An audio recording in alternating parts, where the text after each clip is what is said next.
Bismillahirrohmanirrohim.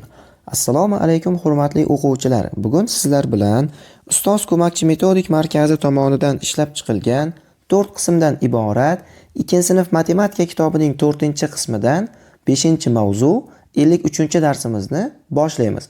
Mavzuimiz nomi hajm. Hurmatli o'quvchilar, biz sizlar bilan hozirgacha yuza mavzusini o'rganib chiqdik. Ya'ni yuza qanaqa shakllarda bor edi? Eslaymiz? Yassi shakllarda yuza mavjud edi. Masalan, yassi shakllarga biz 3 burchakni, 4 burchakni, 5 burchaklarni misol keltirishimiz mumkin. Va bu yerda to'g'ri 4 burchakning yuzasi qanday topilar edi? S teng A ko'paytiruv B. Bu yerda A va B nima edi? To'g'ri 4 burchakning eni va bo'yi. Demak, to'g'ri 4 burchakning yuzasini topish uchun enini bo'yiga ko'paytirishimiz kerak edi. Bugun esa biz sizlar bilan hajmni o'rganib chiqamiz. Hajm bu hajmli shakllarda bo'lar edi. Masalan, hajmli shakllarga nimani misol keltirsak bo'ladi? Masalan, bakal. Bakalda biz choy ichishimiz mumkin. Ya'ni bakalni ichiga narsa sig'adi. Ya'ni hajm deganda bu buyumlarning ichiga nimadir solib bo'lish kerak. Masalan, baklashka. Baklashkaning ichiga suv solsak bo'ladi. Tushunyapsiz-a? Hajmi kattaroq shakl ichiga ko'proq narsa sig'adi. Masalan, hajmi kattaroq bo'lgan narsaga yana nimani misol keltirishimiz mumkin? Masalan, sinfxonangiz. Sinfxonangiz bu kuboid shakl deyiladi. Tushundingiz-a? Kuboid yoki to'g'ri burchakli parallelepiped deb ataladi. Va uning hajmini qanday qilib topishimiz mumkin? Uning hajmini topishimiz uchun quyidagi rasmga qarashingiz mumkin. Bu rasmda kuboidning eni, bo'yi va balandligi berilgan. Bu yerda dastlab biz kuboidning asosiga qaraymiz, ya'ni pastiga. Pasti to'g'ri 4 burchakdan iborat. To'g'ri 4 burchakning yuzasini topish uchun A ga B ni ko'paytirib olamiz dastlab. Demak, dastlab A ga B ni ko'paytirar ekanmiz va oxirida uning balandligiga ham ko'paytirib qo'yar ekanmiz. Ya'ni asos yuzasi ko'paytirilgan balandlik. Mana shu bizda nimani hosil qilar ekan? Barakalla, hajmni hosil qilar ekan. Qaytaraman, kuboidning hajmini topish uchun asosining yuzasini ko'paytirishimiz kerak ekan uning balandligiga. Tushundingiz-a? Endi e'tiboringizni quyidagi to'g'ri burchakli parallelepipedga qarating. To'g'ri burchakli parallelepiped asosi va yoqlari to'g'ri 4 burchak bo'lgan quti. Asos nima, yoq nima? Bularni keling sizga tushuntirib beraman. Bu yerda to'g'ri burchakli parallelepipedning nechta uchi bor? Uchi degani bu mana bu rasmdagi nuqtalar. Qanaqa nuqtalar mavjud bu rasmda?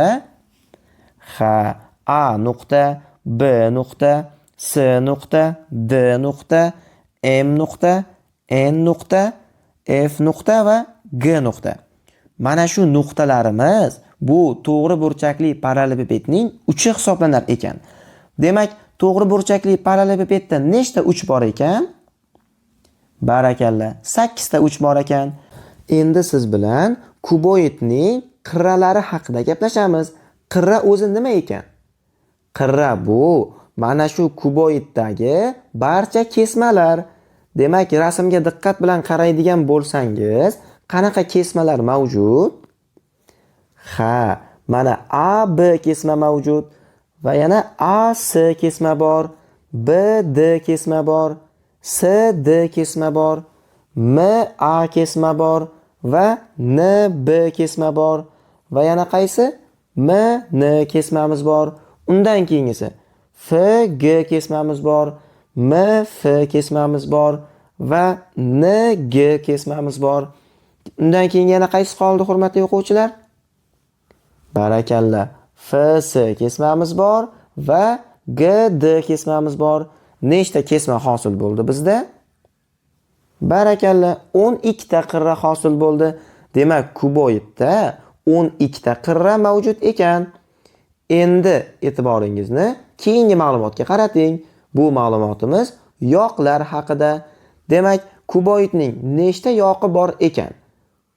Buni bilish uchun dastlab biz yoq nima ekanligini bilib olishimiz kerak.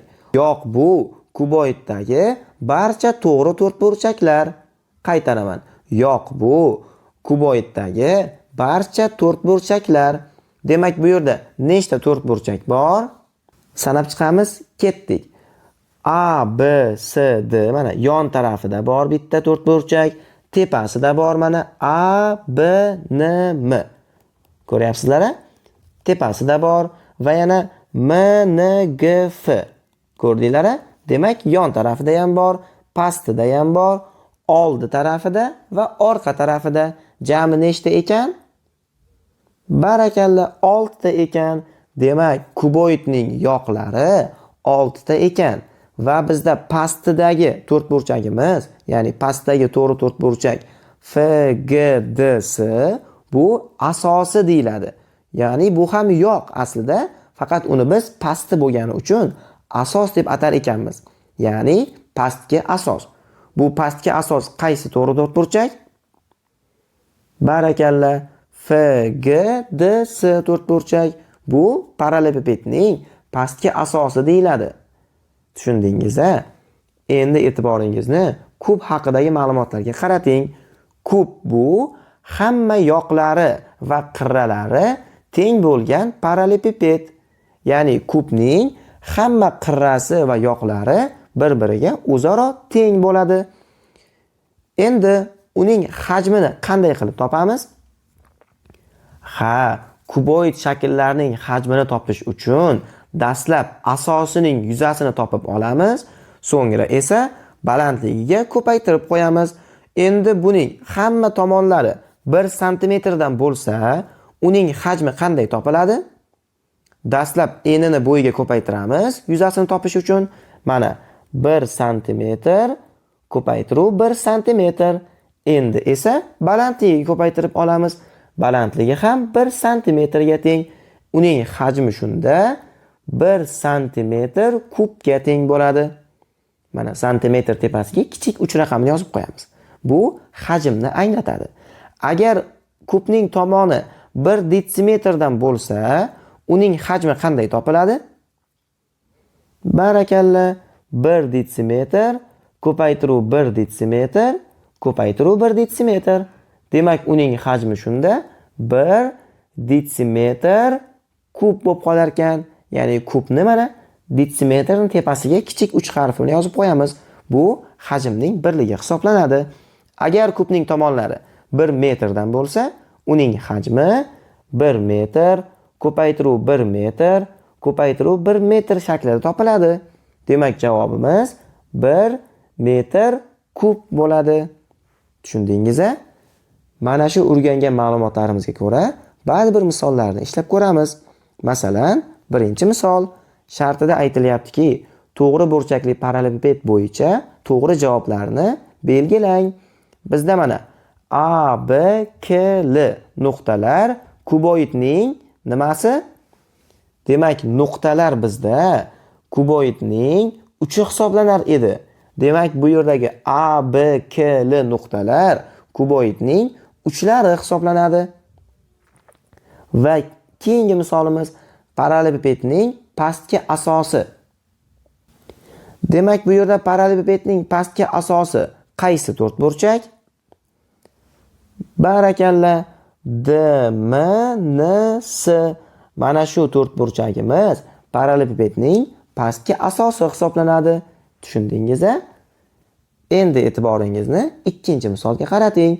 Shartida aytilyaptiki, berilgan to'g'ri burchakli parallelipiped, ya'ni qutilarning ichiga qirralari 1 sm dan bo'lgan kubiklar joylab ko'rsatilgan. Parallelipiped hajmini hisoblashni namunaga qarab takrorlang. Demak, qutining asosini yuzini topishimiz kerak ekan dastlab. Qutining asosiy yuzini qanday qilib topamiz? Asosi to'g'ri to'rtburchak. To'g'ri to'rtburchak yuzini topish uchun enini bo'yiga ko'paytirishimiz kerak. Asosining eni 3 sm, bo'yi esa 7 sm. 7 ga 3 ni ko'paytiradigan bo'lsak, asosining yuzasi 21 sm kvadratga teng bo'lib qoladi. Demak, qutining asosiga 21 dona kubiklar sig'adi. Tushundingiz-a? Rasmda ko'rishingiz mumkin. Demak, asosiga 21 dona kubiklar sig'adi. Qutining balandligi bo'yicha 4 dona kubik sig'adi. Demak, balandligi 4 ga teng. Qutining hajmini topish uchun endi asosining yuzasi 21 ni ko'paytirishimiz kerak balandligi, ya'ni 4 ga. Demak, shunda hajmi 84 sm kubga teng bo'lib qoladi. Demak, bu qanday ma'noni anglatadi? Ha, bu degani quti ichiga 84 dona qirralari 1 sm dan bo'lgan kubiklar sig'adi degani. Tushundingiz-a? Endi e'tiboringizni keyingi misolga qarating. 4-misol shartida aytilyaptiki, berilgan uzunliklarga ko'ra parallelipipedlarning hajmini taqqoslang. Demak, ularning hajmlarini taqqoslashimiz uchun hajmlarini dastlab topib olamiz. Birinchi parallelipipedning hajmini topishimiz uchun dastlab asosining yuzini topib olamiz. Asosining tomonlari 5 va 6. Endi uning asos yuzasini topish uchun 6 ga 5 ni ko'paytirishimiz kerak va hajmini topishimiz uchun endi shuni balandligiga ko'paytirib qo'yishim kerak. Ya'ni 6 ko'paytiruv 5 bu asosining yuzasi va balandligiga ko'paytirib qo'ysam esa hajmni beradi. Demak, buni hisoblasak necha hosil bo'ladi? 6 ga 5 ni ko'paytirsak 30, 30 ga 4 ni ko'paytirsak 120 hosil bo'ladi. Demak, birinchi parallelipipedning hajmi 120 sm kub ekan. Endi ikkinchi parallelipiped hajmini hisoblaymiz. Ikkinchi parallelipiped hajmini topish uchun dastlab asosining yuzini topib olamiz. Asosining tomonlari 10 sm va 5 sm, balandligi esa 2 sm. Ularni ko'paytirib oladigan bo'lsam, 10 ga 5 ni ko'paytiramiz 50, 50 ga 2 ni ko'paytiramiz 100. Demak, 100 sm kub kattami, 120 sm kub kattami? Ha, 120 sm kub katta. Demak, bu misolimizning javobi 120 sm kub katta. Ya'ni birinchi parallelipiped ikkinchisiga ko'ra kattaroq ekan. Tushundingizmi? Shuning bilan bugungi darsimiz o'z nihoyasiga yetdi. Keyingi darslarda ko'rishguncha, xayr, salomat bo'ling.